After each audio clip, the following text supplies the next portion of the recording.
Hi, I'm Amber. And I'm Jessie. And this is Glowing in Tech. Sponsored by Makers. Hello and welcome back. Today we're joined by Candida Bradley, who is a career and wellbeing coach at Makers. So Hello. Candida, thank you for coming on the podcast. Thank you. It's lovely to be here. Yeah, so we'd love to learn a bit more about how you became a career wellbeing coach. So where did your journey really start? When you start at university? I did a design degree at uni. And then after that, I was feeling a bit lost, wanted to do something creative. So I trained as a book artist and got my book in the Tate collection. And that felt like a good thing. Yeah, it was quite a huge, wow, okay. And then I'm not sure if it was just if I'm very honest, I think I had quite a lot of doubt and I wasn't quite sure where to go next. So I, out of kind of just necessity for having a job and income and stuff, I didn't do as much art anymore. And then I went on to actually become a carer for my granddad. My granddad got quite ill and I cared for him until he passed. And then I think sometimes when you have that experience, because your life is on hold and your priority is someone else, I did that with my parents, and all of us had this kind of thing afterwards where it's like a new lease of energy, and like you want to do something quite big, and you have that freedom again. So I opened a craft shop. Oh wow! Yeah.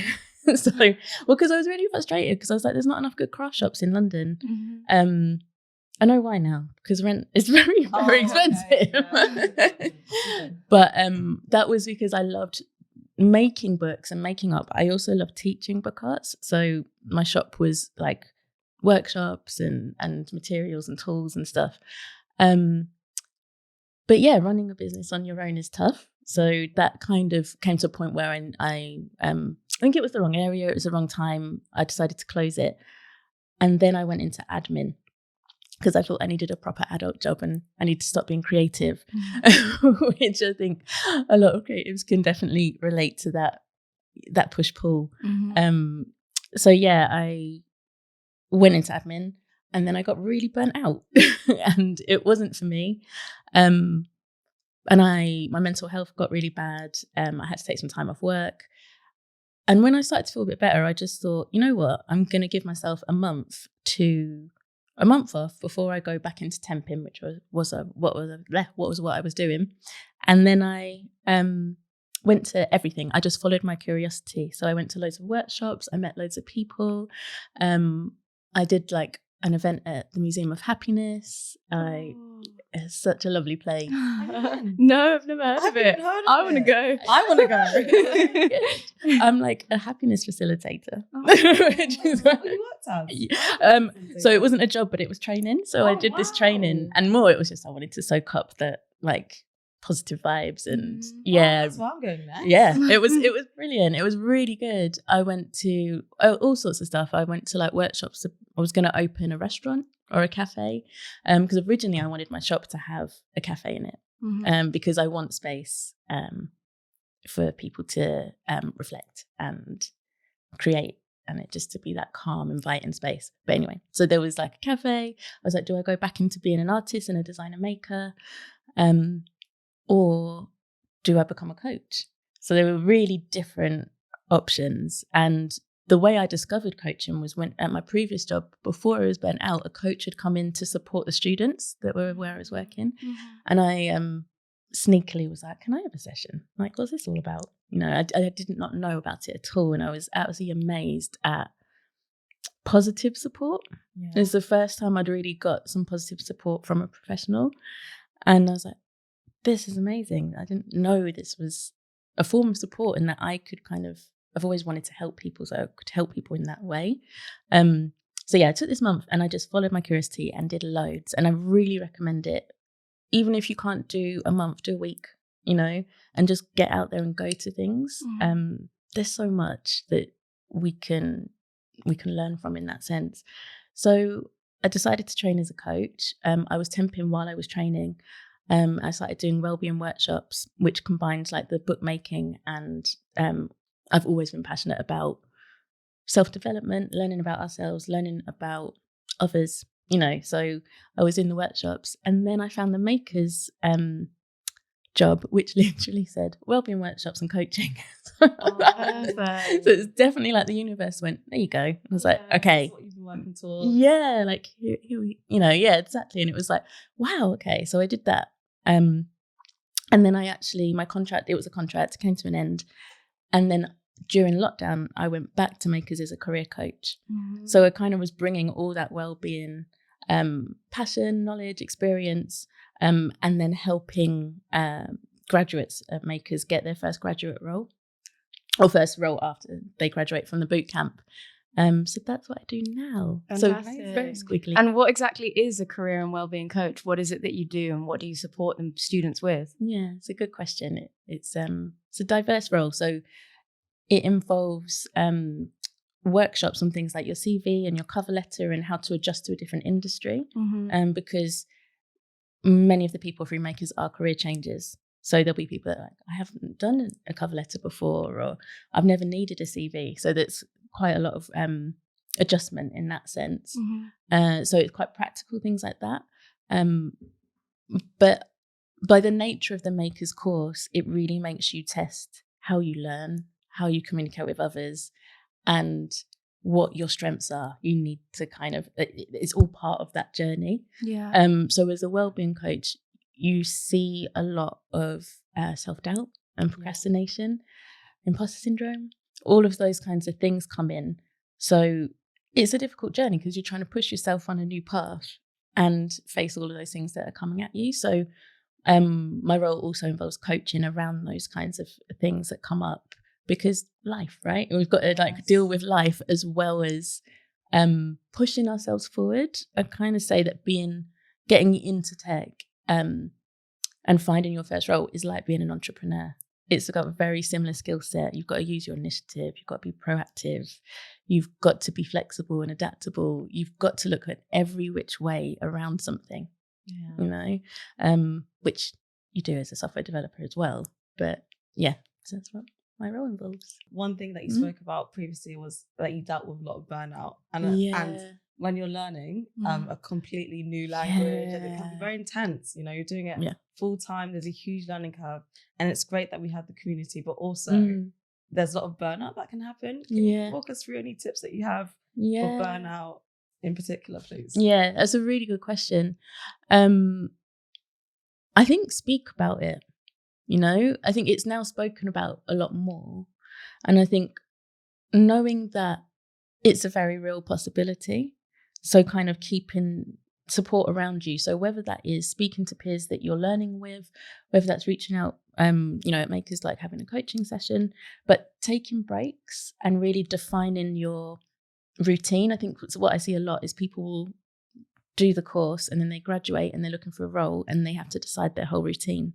Whereas quite often on the courses, you're given quite a strong routine.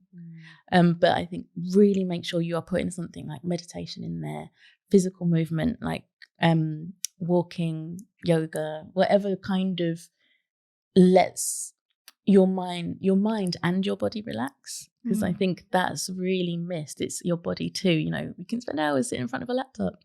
You're probably going to, but you need to kind of have thinking time. I think that's something that's missed a lot. So I think giving yourself thinking time, speaking about it, having boundaries, because you will need boundaries in the job that you go into. And actually, this is a good place to practice while you've got the flexibility to see what really works for you. So yeah, it's so interesting because we had Adrian on the podcast earlier on in the season, and she spoke about how having that focus on physical and mental well-being made the world of difference to her learning experience, because it can be so overwhelming and you're adjusting to an entire new way of learning. So I love that you've got that emphasis, and have you noticed that you see a difference in how people learn once they engage with the well-being sessions? Most definitely, yeah, because I think there's always something to take from them. We're human, we have patterns and ways of doing things, but the more you have that understanding, the more empathy you have towards others, but also to yourself, and self-compassion, right? I think part of learning something really big and new, like a new language, like doing a career change, is that you're always feeling like you need to push yourself forward. Yes. And that is almost like a path to burnout. Yeah. It is, Yeah. it is. You can, And yeah. Sorry, go ahead. I was going to say, I really want to speak about giving yourself permission to take those breaks. We touched on imposter syndrome. And I think that sometimes when you feel like I'm so far behind, I've got such a huge learning curve, I need to prove that I belong here. You don't give yourself that permission to actually pause and take a break. You feel like you just have to keep steering, like going full throttle, like ahead, just so you can reach your goals. So yeah, most definitely. Yeah, I think that's a really, really difficult one. But it's all, and everyone's got a different way of doing it. I think that's the thing, and I think it's almost giving yourself that space to go, I need to experiment with what well-being sort of practices work for me.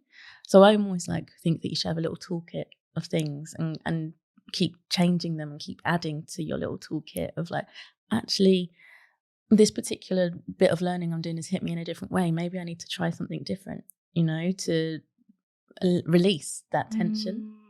Yeah, I think that's so key. Because we talk about it on Twitter about giving yourself grace. Yeah. And yesterday I went to a workshop by the Black Wellbeing Collective, and it taught me about self-compassion again. And that's exactly what we needed at the time of us learning. We needed to be a lot more self-compassionate. I felt like I was so hard on myself because I was like, you should know this and you should know that, and why am I not getting the things that I'm working towards and stuff like that. So can we touch a bit more on self-compassion, especially when we're learning and we're trying to land that first role? Yeah, most definitely, because I think self-compassion is a tricky one, and I'm a huge advocate for journaling. It's just it's free. You can do it any way you want, but I think to be compassionate to ourselves when we're doing something that's quite intense, we need to, there's part of us that wants to see the evidence, and it's so easy that we're just again on that path. We're not sort of paying attention to what we are taking on. And I think by noting your progress, even if it's the nature of the industry, you're not going to know everything. You can't. And I think that is a real adjustment, but it has to, you have to kind of take that on, because it means that actually whatever you're learning, you're adding to it, and you will, it's part of your journey in tech. You will always be learning. Exactly. It will always be part of it. So I think in terms of the compassion, marking your progress and allowing yourself to see that actually I'm still doing this, I'm still going, this is what I've picked up. Yes, I'm still working on these bits, but I can see that I'm getting forwards, and that involves taking the breaks and knowing that you're human. Exactly. And also comparison can be a very real thing. When you're surrounded by people. I remember I definitely dealt with this, when you see the best and you're like, oh my gosh, they're getting it so much faster than I am, and I'm not doing quite as well as them.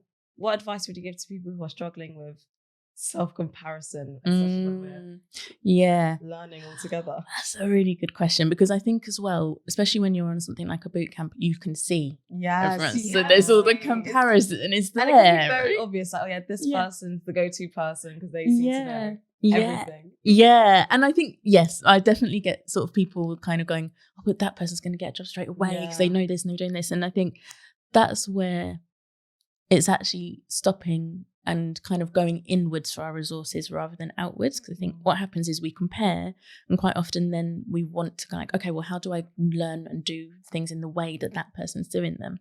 But that's that person, right? Exactly. And you're bringing all these other skills with you. And that is a real big thing I need to drive home, that you are bringing so much with you, more than just the tech skills you're learning.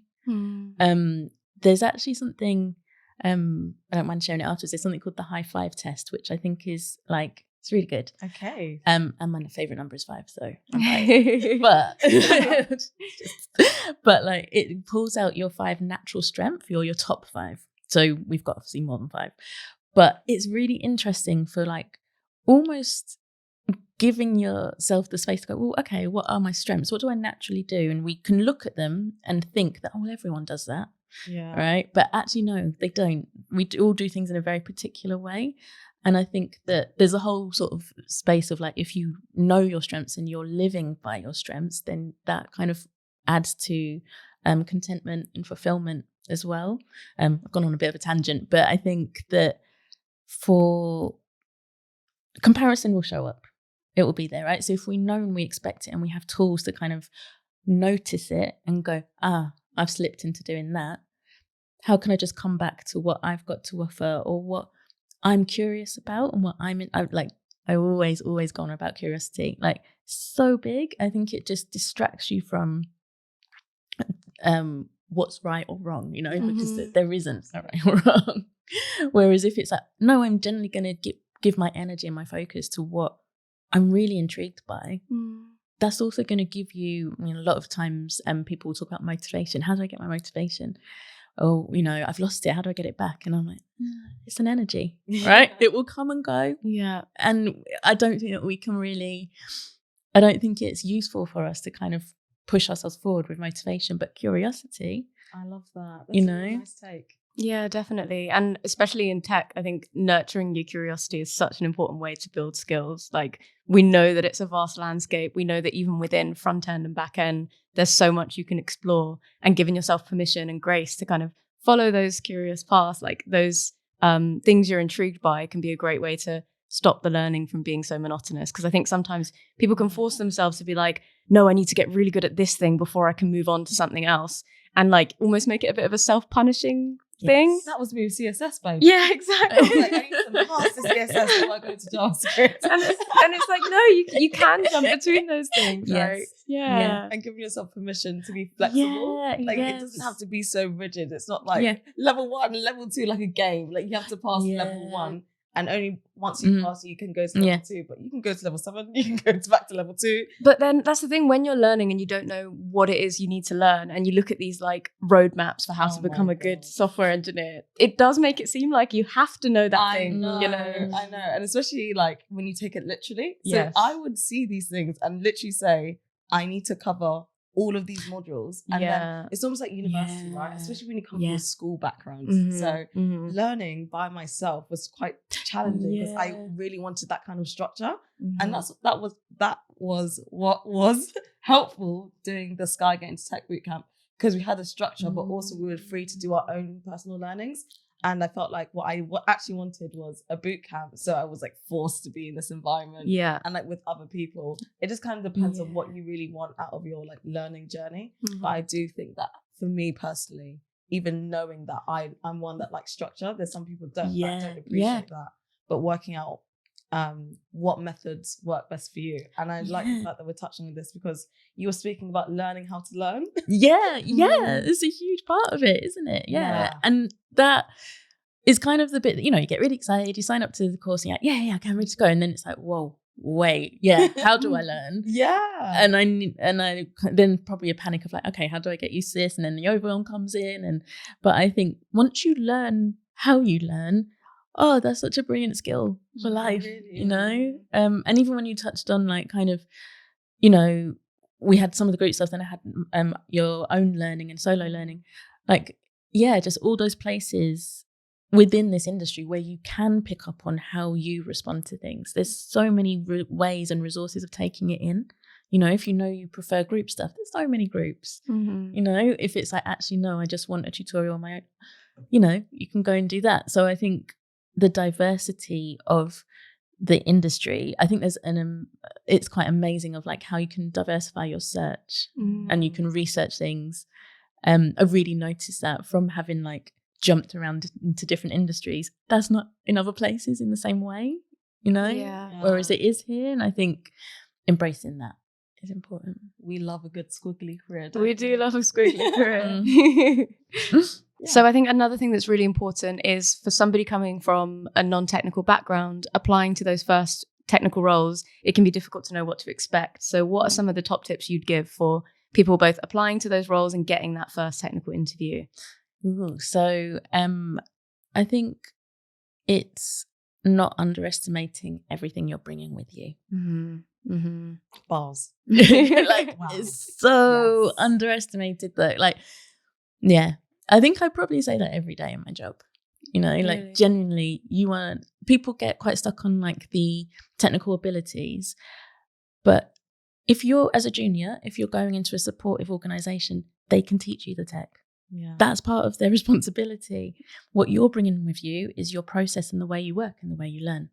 And that's so key. And you've picked that up not just from your bootcamp experience or how you've taught yourself tech, from your life, right? Yes. In every experience. So I think really, again, kind of getting to know your strengths, but really thinking about the soft skills that you're bringing. We are seeing more employers come through Makers that want to know what your soft skills are and might hire you on your soft skills over your technical skills.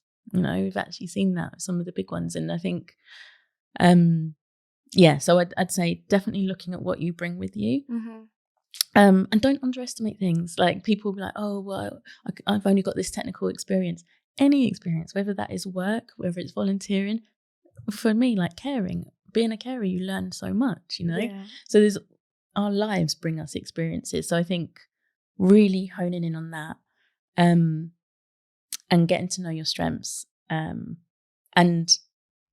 knowing that just to kind of like keep going.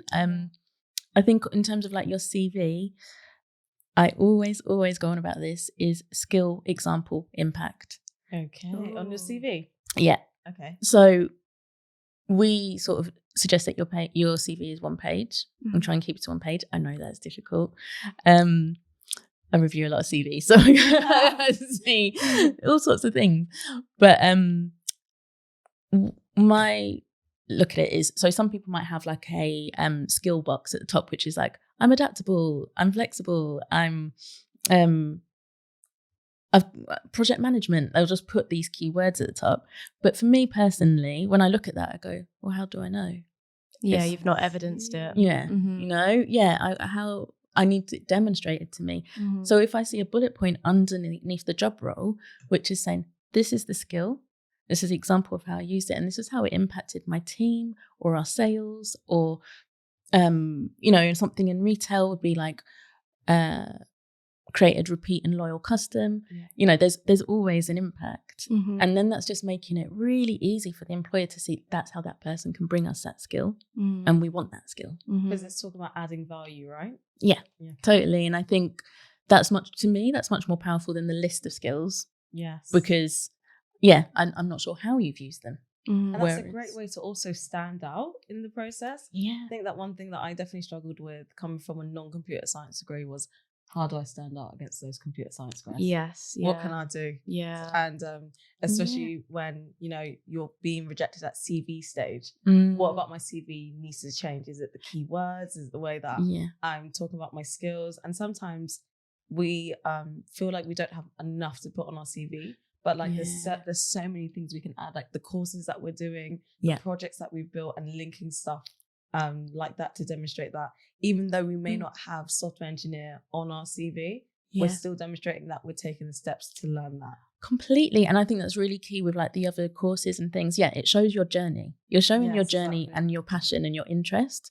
And that is more important than you kind of having the experience already and just going to a new role, right? Yeah. Like it's actually like, oh, I can see like the industry is changing. People want people with a variety of experiences. There are people that are getting hired, someone recently got hired because of their experience that they had in teaching, as well as that they wanted to get into tech, So I think it's that thing again, you're bringing everything with you, and that's so valuable.